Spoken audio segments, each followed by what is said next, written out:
Bonsoir les amis. Ce soir, un épisode très spécial, l'âge de la dernière heure, l'épisode final de la saison. Nous allons aborder un thème intéressant, l'âge auquel les animaux d'élevage sont abattus par rapport à leur espérance de vie naturelle. Est-ce que notre candidat est prêt pour ce dernier défi de la saison ? Je suis prêt. Attention, nous enchaînons plusieurs questions. C'est parti. Première question. Sachant qu'un poulet a une espérance de vie d'environ 8 ans, à quel âge est-il abattu dans un élevage industriel qu'il exploite pour sa chair ? 3 ans, 35 jours ou 6 mois ? 3 ans. Faux. Un poulet d'élevage industriel est gardé en vie environ 35 jours au lieu de 8 ans. Deuxième question. Sachant qu'un cochon a une espérance de vie de 15 à 20 ans, à quel âge est-il abattu dans un élevage industriel qu'il exploite pour sa chair ? 3 ans, 35 jours ou 6 mois ? 3 ans.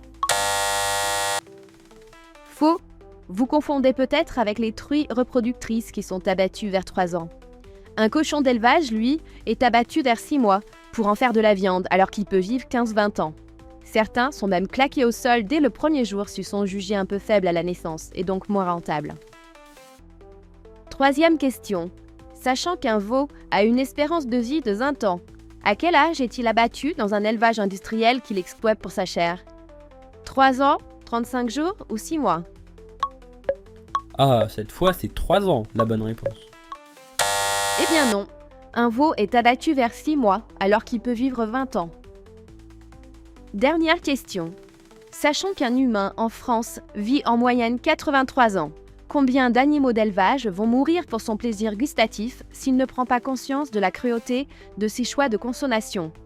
1000, 2000 ou 7000 animaux ? Je dirais environ 1000 animaux. Mauvaise réponse. En moyenne, une personne consomme au cours de sa vie 7000 animaux en France.